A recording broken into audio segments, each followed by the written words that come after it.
The telephone receiver felt cold against my ear, a stark contrast to the warmth that had been blooming in my chest just moments before. Lydia, my Liddy, had invited me to see her new house, the mansion she and Thomas had bought. A real mansion, she'd called it, her voice laced with a pride that, I now realized, had an edge I hadn't detected. I'd been picturing it. A grand family home, imagining my granddaughter Emily's laughter echoing in spacious rooms, perhaps even a small corner for me when I visited, a comfortable chair by a sunny window. My heart, foolish and maternal, had already packed its bags. Then came the words, delivered with a practiced, almost clinical detachment that sliced through my daydreams like a shard of ice. Mother, she began, a subtle shift in her tone, a prelude to something I wasn't prepared for, about your visit. Thomas and I have been discussing it, and well, it's a bit delicate. I waited, a knot tightening in my stomach, the silence stretching, filled only with the hum of the refrigerator in my small, meticulously kept kitchen. A kitchen that had produced countless meals for Lydia, countless birthday cakes, countless comforting cups of tea. The thing is, she continued, her voice dropping conspiratorially, as if sharing a regrettable but unalterable truth, this new life, this house, it's on a different scale. The people we'll be having over, our neighbors, they are from a certain world I still didn't understand, or perhaps I refused to. Liddy, what are you trying to say? My voice was a thin thread. Her sigh was audible, impatient. Mother, please don't make this harder than it needs to be. Your circumstances. Your lifestyle. It wouldn't be comfortable for you here. And frankly, it wouldn't be comfortable for us, having to explain. You wouldn't fit in. People might talk. It sounds harsh, I know, but it's the reality. You're too poor to visit my mansion, Mother. It's better for everyone if we just acknowledge that now, too poor. The words hung in the air, ugly and undeniable. Too poor. Me, Eleanor Ainsworth, who had scrimped and saved, who had poured every spare penny, every ounce of energy, into giving Lydia the best start in life, the education, the opportunities one never had. Me, who wore sensible shoes and mended her own clothes, not because I was destitute, but because wastefulness felt like a sin, a lesson learned from leaner times, a habit ingrained. My small house, the one my beloved Robert and I had made a home, was suddenly, in Lydia's eyes, a symbol of my inadequacy, a testament to my supposed poverty. The shock was a physical blow, stealing my breath, leaving me cold and hollow. It wasn't just about money, it was about worth, about love, about the casual cruelty of a daughter who could so easily discard her own mother to preserve a veneer of social standing. The roses Robert had planted in the garden, their thorns suddenly felt symbolic of this sharp, unexpected pain. Yet, even as the hurt threatened to consume me, a different feeling began to stir, a tiny, ember-like spark deep within the ashes of my immediate despair. It was a flicker of the resilience that had seen me through widowhood, through loneliness, through the quiet challenges of a life lived with integrity. Lydia thought I was too poor, too insignificant. She had no idea, absolutely no idea, of the woman she had just so carelessly wounded. The chill from the receiver seemed to spread through my arm, into my very bones, but that spark, it was growing warmer, fiercer. This wasn't over. Oh, Lydia, my dear, misguided daughter, this was far from over. You wanted to talk about fitting in. Perhaps I'd just have to find a way to redefine what fitting in truly meant, on my own terms, in a way you could never possibly anticipate. The mansion, your mansion, had become a fortress to keep me out. You had no idea I might just decide to lay siege, not with weapons, but with a quiet determination you had so grievously underestimated. The strategic part of my mind, the part Robert always admired, was slowly, deliberately, beginning to wake up. The initial wave of pain was a monstrous, suffocating thing. It pinned me to my floral armchair for what felt like an eternity, Lydia's words replaying in a cruel loop. Too poor, wouldn't fit in, better for everyone. Each syllable was a fresh stab, deepening the wound. I thought of Robert, his gentle hands, his unwavering belief in me, in us, in the family we were building. He would have been appalled, his heart broken not by Lydia's ambition, but by her callousness. We had raised her to be kind, to value substance over pomp, to remember where she came from. Clearly, those lessons had been lost somewhere along the path to her grand new life, and her even grander new mansion. My small home, which had always felt like a sanctuary, suddenly seemed to shrink around me, its familiar comforts mocking my new, unwelcome status, as the poor mother every photograph, every trinket, every well-loved book spoke of a life Lydia now deemed beneath her. Did she truly believe I lived in penury? The thought was almost laughable, if it weren't so deeply insulting. My modest lifestyle was a choice, a preference for simplicity and security over ostentation. Robert and I had been careful, prudent. He had a keen mind for investments, a quiet talent he'd passed on to me, a legacy I had nurtured diligently since his passing. We hadn't flaunted wealth, we'd valued experiences, education for Lydia, and the quiet peace of financial stability. This was something Lydia, in her pursuit of external validation, had completely missed.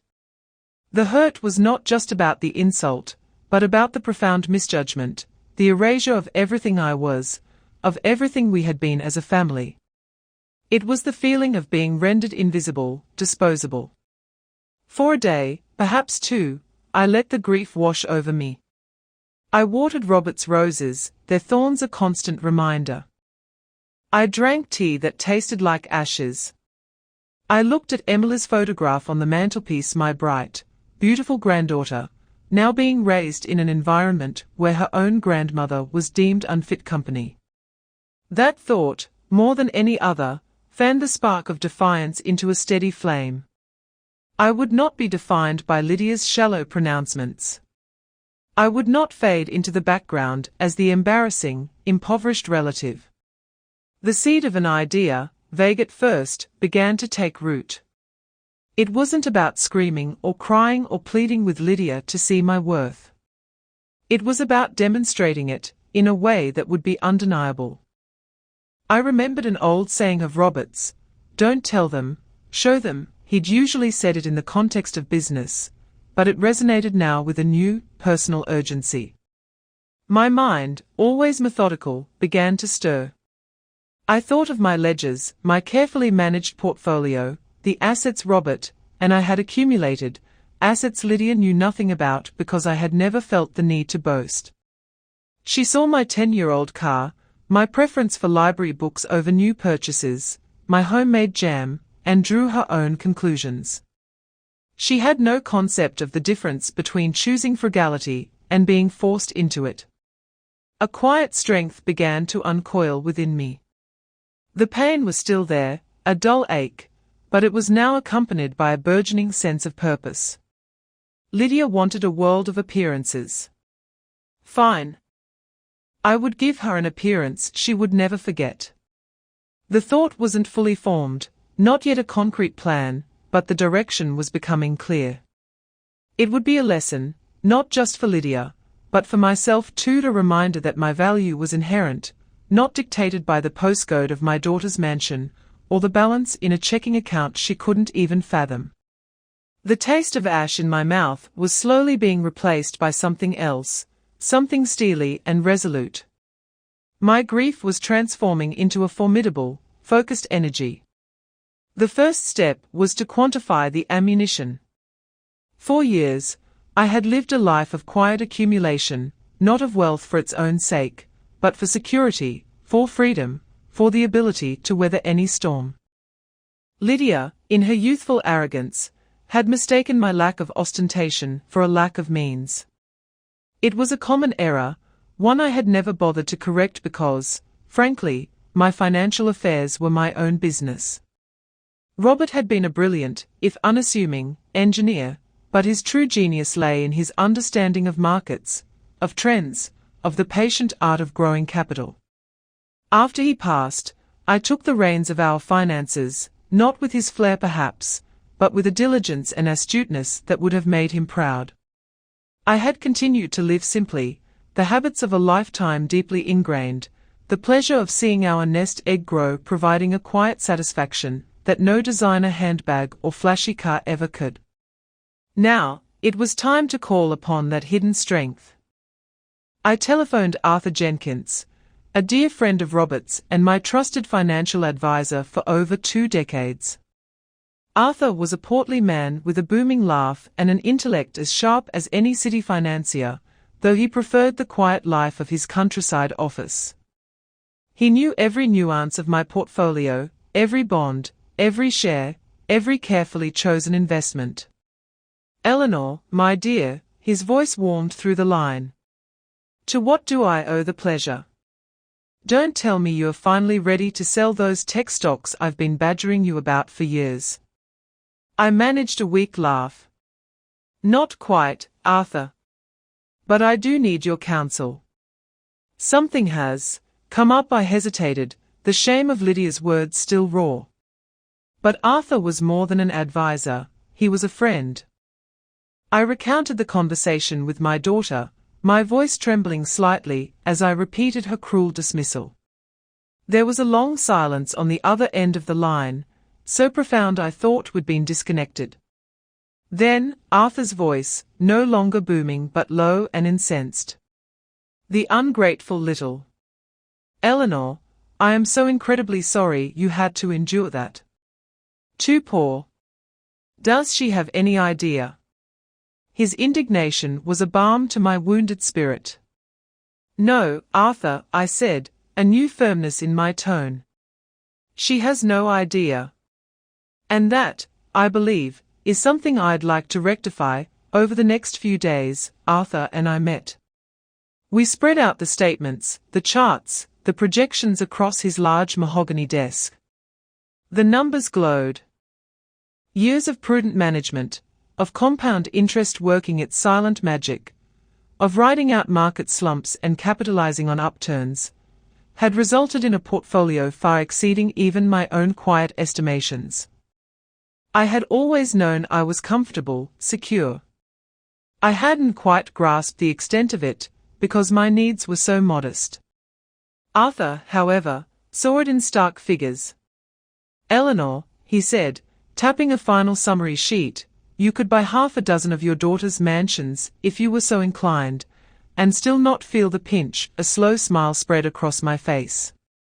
The idea, which had been a nebulous desire for vindication, began to crystallize. It wasn't about acquiring 6 mansions. It was about one very specific, very strategically located mansion. "Arthur," I said, my voice calm, my eyes meeting his. "Lydia mentioned her new address. It's on Oakhaven Lane, a rather exclusive area, I gather. Do you think, just hypothetically, of course, that there might be anything available in that vicinity?" Arthur's eyebrows shot up. Then, a slow, delighted grin spread across his face. "Eleanor Ainsworth," he chuckled, "you magnificent woman. I think we can do more than just look. I think we can make a statement." The hurt from Lydia's words hadn't vanished, but it was now overlaid with a thrilling sense of purpose. My secret strength, my carefully guarded financial independence, was about to step out of the shadows. Lydia thought I was too poor to visit her world.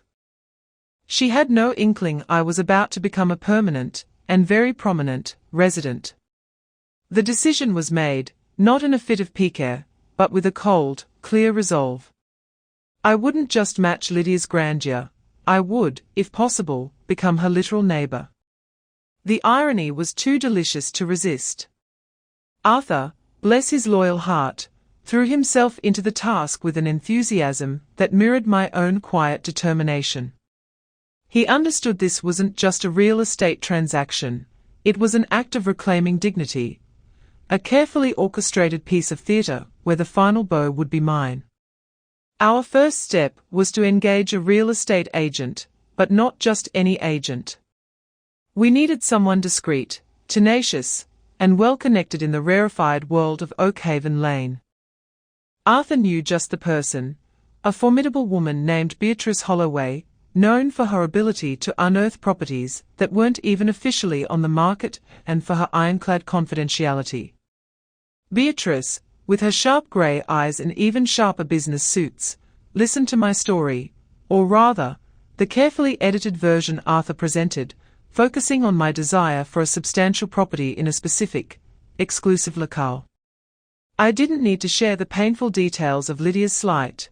Beatrice was a professional who dealt in facts and figures, not family drama, though I sensed a flicker of something akin to approval in her gaze when I specified the extreme proximity I desired to a certain address on Oakhaven Lane.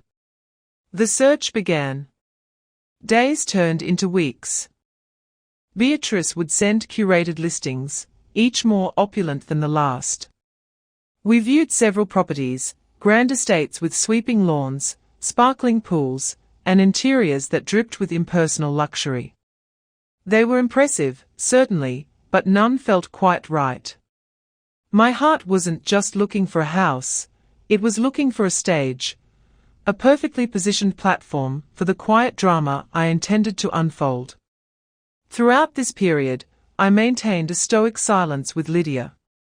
She called a few times, her tone a little too bright, a little too forced, inquiring about my health, my garden. I kept my responses brief, polite, and utterly uninformative. I could sense her unease, her slight guilt perhaps, masked by an over-effusive cheerfulness. She probably expected me to be heartbroken, to fade away quietly. She had no idea I was busy plotting a seismic shift in her carefully constructed world. The emotional toll of this clandestine operation was significant. There were days when the old hurt would resurface, when I'd question the audacity of my plan. Was I becoming as obsessed with status and appearances as Lydia? But then I'd remember the coldness in her voice, the casual dismissal, and my resolve would harden. This wasn't about rivaling her. It was about reasserting my own existence, my own worth, in terms she couldn't ignore. Then, one crisp autumn afternoon, Beatrice called. Her voice, usually so measured, held a note of triumph. "Mrs. Ainsworth," she said, "I believe I've found something that might be of particular interest. It's not officially listed yet, but the owners are looking for a quick, discreet sale. It's on Oakhaven Lane. In fact," she paused for dramatic effect, "it's right next door to the property you mentioned." My breath caught. Next door. The universe, it seemed, had a flair for the dramatic. The property was called The Willows, an older, distinguished house, perhaps not as ostentatiously modern as Lydia's new build, but with a timeless elegance and, crucially, more land. It had a mature garden, a little neglected perhaps, but with the bones of something truly special. And its west-facing windows would look directly onto Lydia's manicured lawns and perhaps, if one were so inclined, into her oversized, entertaining spaces. It was perfect. More than perfect. It was poetic. The strategic planning phase was over. The target was acquired. Now, for the acquisition itself. The process of purchasing The Willows was an exercise in quiet efficiency and steely determination. Arthur and Beatrice moved with a swiftness and precision that left me in awe. While Lydia was likely preening in her new mansion, blissfully unaware, I was orchestrating the biggest financial move of my life, a silent coup d'etat in the heart of her coveted Oakhaven Lane. We viewed The Willows the very next day. It was even better in person than Beatrice's discreet photographs had suggested. There was a faded grandeur to it, a sense of history and substance that Lydia's brand new, architecturally statement home somehow lacked. The rooms were generously proportioned, filled with light, and the gardens, though overgrown, whispered of past glories and future potential.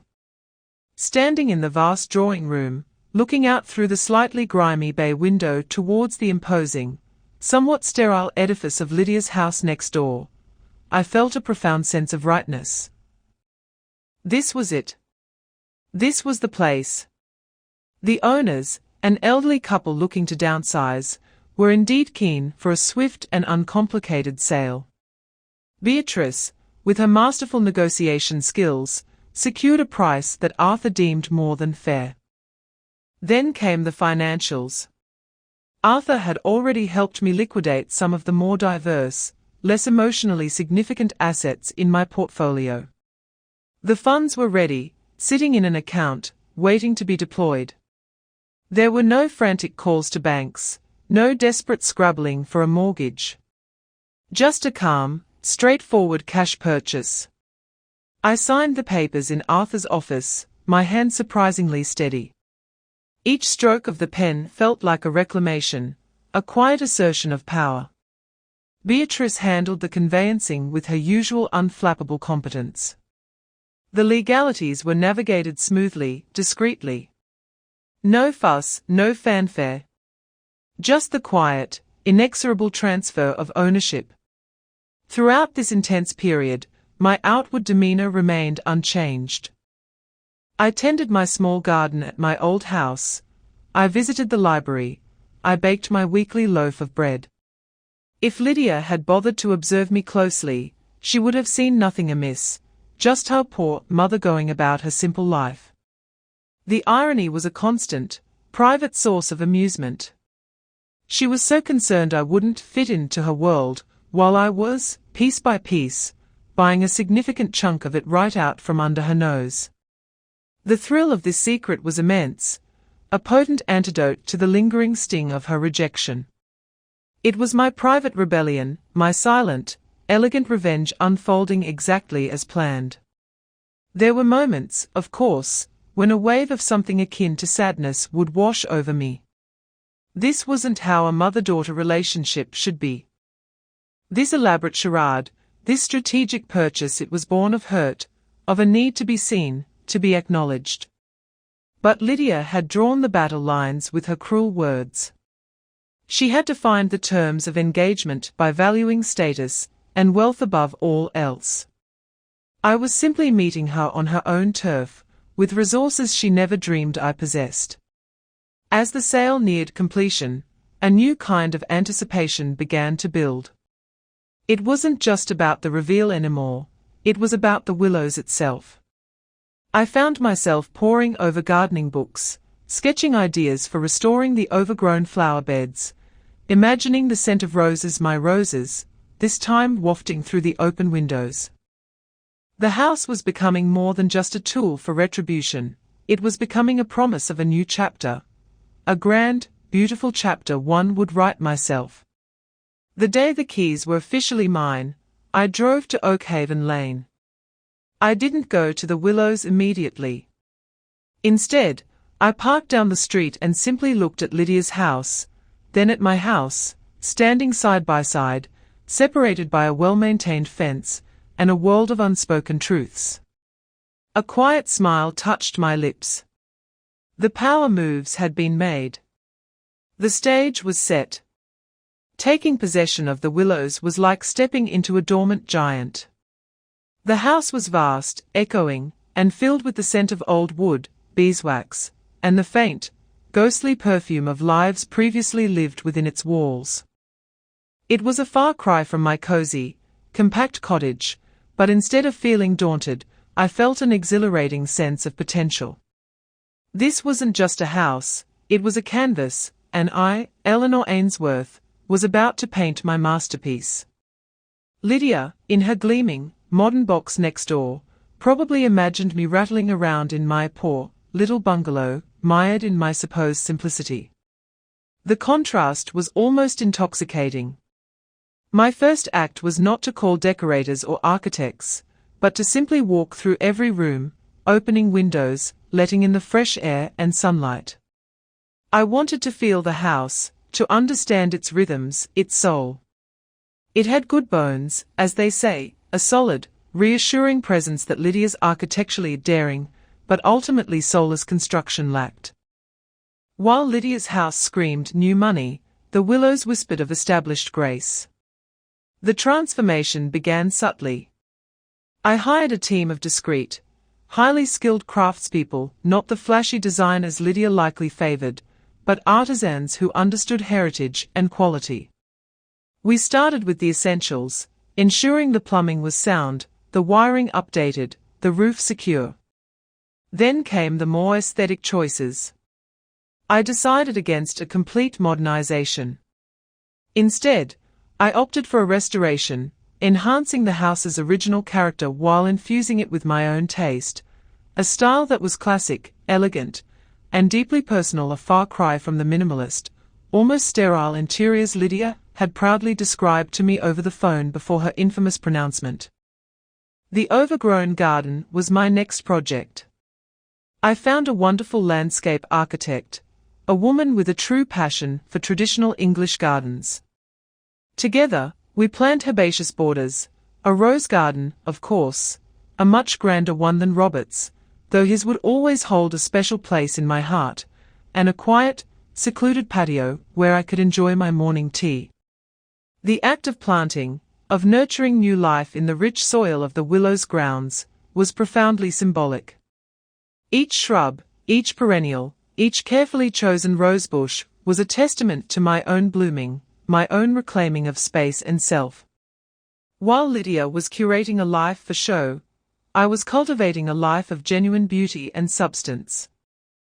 I selected furnishings with care, a mix of antiques sourced from reputable dealers and comfortable, bespoke pieces that invited one to linger. The color palettes were warm and inviting, the fabrics rich and tactile. This wasn't about creating a show home, it was about creating a true home, a sanctuary that reflected my journey and my newfound, or rather, newly expressed, confidence. I imagined Emily visiting, not in a stiff, formal drawing room, but curled up in a cozy armchair in the library I was planning, surrounded by books and warmth. The thought spurred me on. Throughout this period, I remained a ghost in Oakhaven Lane. The work was done discreetly, the contractors' vans arriving and departing at odd hours. I rarely visited during daylight, preferring the quiet of early mornings or late evenings to oversee progress. Lydia, I was sure, remained oblivious, perhaps occasionally glancing over the fence at the seemingly dormant property next door, never dreaming of the hive of activity within, or the identity of its new owner. The house was slowly, meticulously, becoming mine. It was a reflection not of sudden wealth, but of a lifetime of quiet discernment, now finally given the stage it deserved. Each choice, from the shade of paint on the drawing room walls to the species of clematis trained against the old brick, was an assertion of my identity, an identity Lydia had so carelessly tried to diminish. This was more than just a house, it was my declaration of independence, writ large in stone, timber, and roses. The renovation of the Willows was nearing completion, a quiet symphony of craftsmanship and carefully curated elegance. The gardens were beginning to show the promise of their future glory, and the house itself exuded a warm, established grace. Now came the delicate part, setting the stage for Lydia to discover her new, and not so poor, neighbor. I had no intention of a dramatic, confrontational reveal. That wasn't my style. My aim was more subtle, more poetic. I wanted the news to reach her indirectly, to allow her own assumptions and the whispers of her social circle to do the initial work. My revenge, if one could call it that, was best served with a side of slowly dawning realization. I began by making a few carefully chosen appearances in the local village, a place Lydia and her new friends undoubtedly frequented. I wasn't in my usual sensible attire.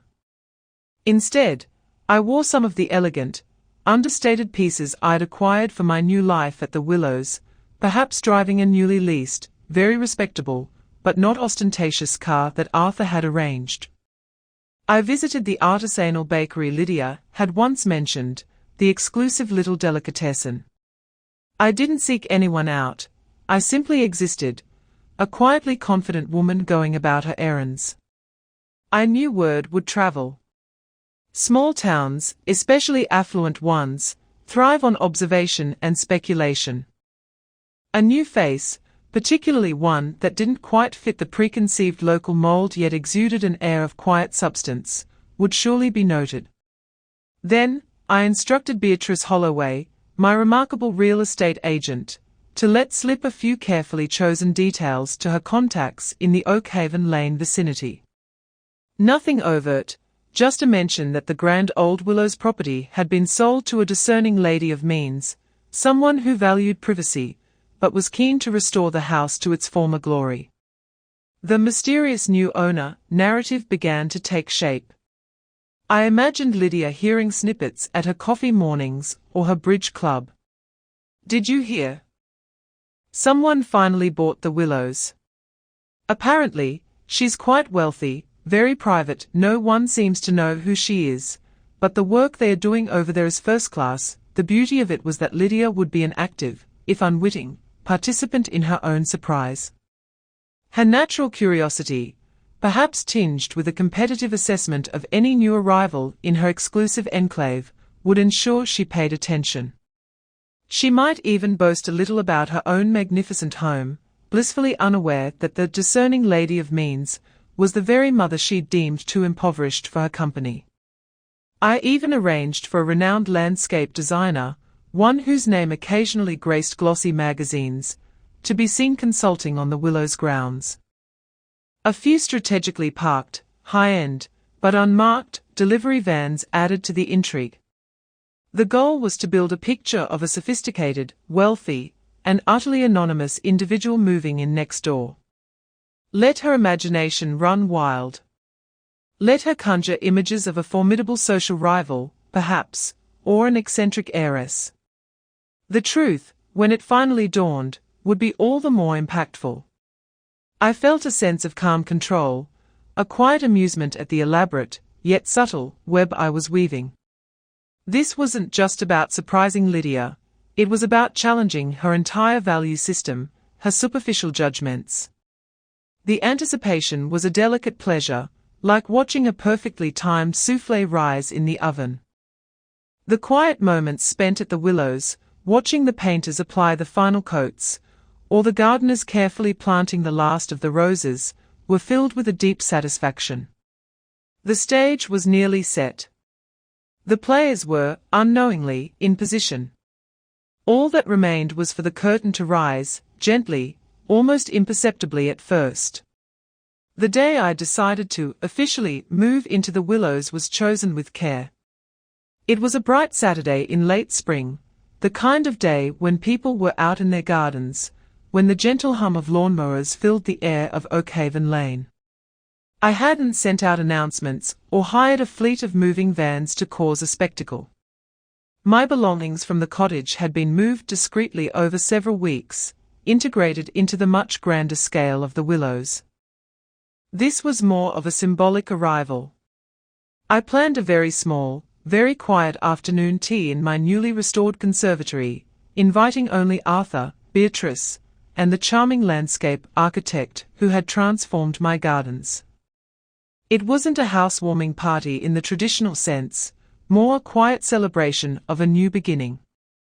I wore a simple but elegant linen dress, feeling perfectly at home in the light-filled space, the scent of freesias from a nearby vase mingling with the aroma of Earl Grey tea and freshly baked scones that Mrs. Peterson, my new, wonderfully discreet housekeeper, had prepared.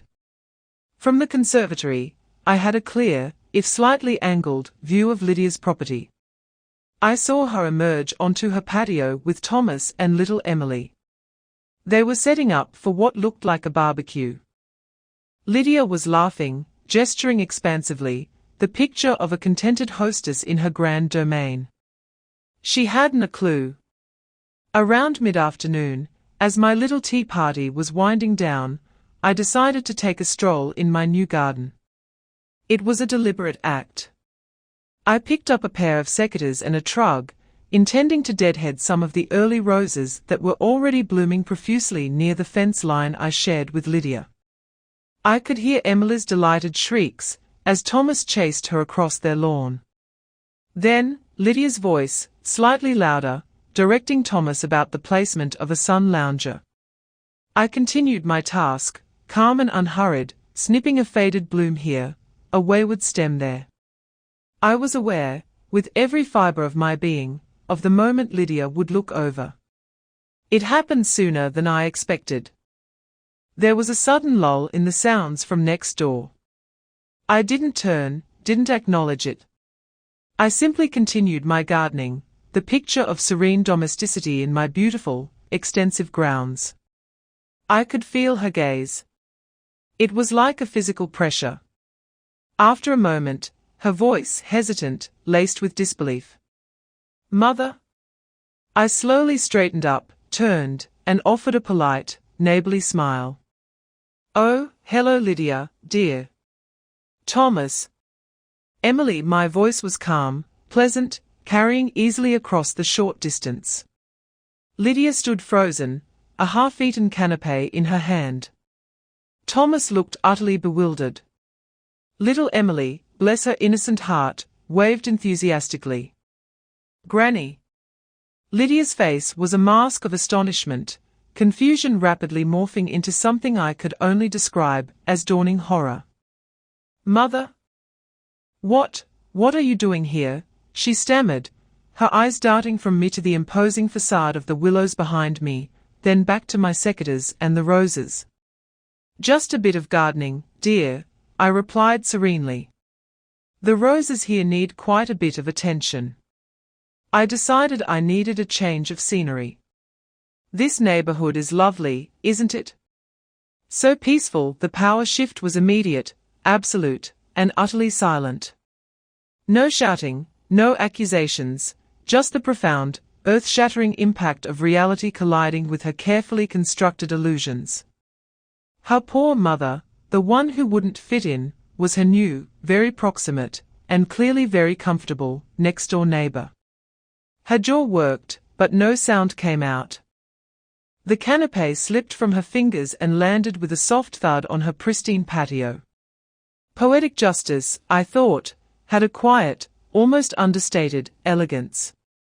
Lydia's composure, usually so meticulously maintained, shattered like fragile glass.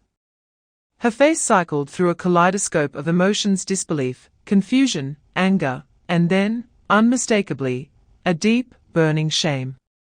Thomas stood beside her, looking utterly flummoxed, his gaze flicking between me, Lydia, and the grand expanse of the willows as if trying to solve an impossible riddle. Little Emily, however, saw no complexity, only her grandmother. "Granny. You live here now," she chirped, her bright eyes wide with excitement, already halfway to the fence. "Emily, no. Stay here." Lydia's voice was sharp, almost frantic, pulling her daughter back. It was then that she found her voice, or at least, a choked version of it. "Mother, what is this? How could you do this? Why didn't you tell me anything?" Her accusation hung in the air, heavy with bewildered indignation. I placed my secateurs deliberately in the trug, my movements unhurried. I looked directly at her, my expression calm, perhaps a little sad, but undeniably firm. "Tell you what, Lydia? That I was looking for a new home. It didn't seem like the sort of detail that would particularly interest you, given our last significant conversation." The reference to her cruel words landed with pinpoint accuracy. A flush crept up her neck. "But, this house. Next door. It's. She gestured vaguely, lost for words. "It's the Willows," I supplied helpfully. "A charming property, don't you think? It needed a bit of work, of course, but it has such wonderful potential. And the gardens are a delight." My tone was light, almost conversational, the tone one might use with any new acquaintance in the neighborhood. This, I could see, was unnerving her more than any outburst would have. "But how?" she finally managed, the word a gasp. "You? I thought You thought I was poor. I finished for her, my voice still quiet, but with an edge of steel. You were quite clear on that point, Lydia. You were so concerned that I wouldn't fit into your world, that my circumstances would be an embarrassment. I simply decided to find a place where I do fit in, where my circumstances are perfectly adequate. I allowed myself a small, direct look at her opulent, modern house, then back at my own, timeless one. Turns out, I added, a hint of dry humor in my voice, my world just expanded a little. Right next door to yours, as it happens. Quite the coincidence, wouldn't you say? Thomas finally spoke, his voice hesitant. Eleanor. Mrs. Ainsworth. We had no idea clearly, I said, my gaze softening slightly as it rested on him. He was, after all, merely a bewildered bystander in this particular drama before returning, firm and unwavering, to my daughter. Lydia looked as though she'd been struck. The implications were clearly crashing down on her. Her mother, the one she'd patronized and dismissed, was not only not poor, but was, in fact, wealthy enough to buy one of the grandest properties on Oakhaven Lane. The social humiliation for Lydia, among the very people whose opinions she valued so highly, would be immense. The woman she had effectively barred from her home for being an embarrassment was now her neighbor, her equal, perhaps even her superior in terms of understated elegance and established wealth. Her friends, her new society acquaintances, would soon know. The whispers wouldn't be about the mysterious new owner of the Willows anymore. They would be about Lydia Thorne and her astonishingly misjudged, and now very prominent, mother. I don't understand, she whispered, her eyes pleading, searching mine for some explanation that would make this less devastating for her. But I offered none. I had merely presented her with the truth, a truth she had been too blind, too self-absorbed, to see. The ball was now in her court. The silence stretched, broken only by Emily, who, sensing the tension, had begun to whimper softly. That sound, more than anything, pierced through my own complex emotions. My quarrel was with Lydia, not with my granddaughter. The aftermath of the reveal was a period of strained silence from next door. Lydia didn't attempt to speak to me again that day, nor in the days that followed.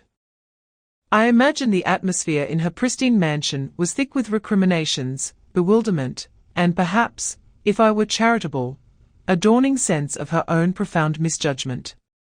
I, on the other hand, began to settle into the Willows with a quiet sense of contentment.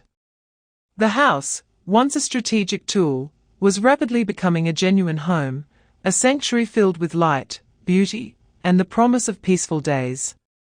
I established a routine. Mornings were spent in the garden, or in the sun-drenched conservatory with my tea and the newspapers.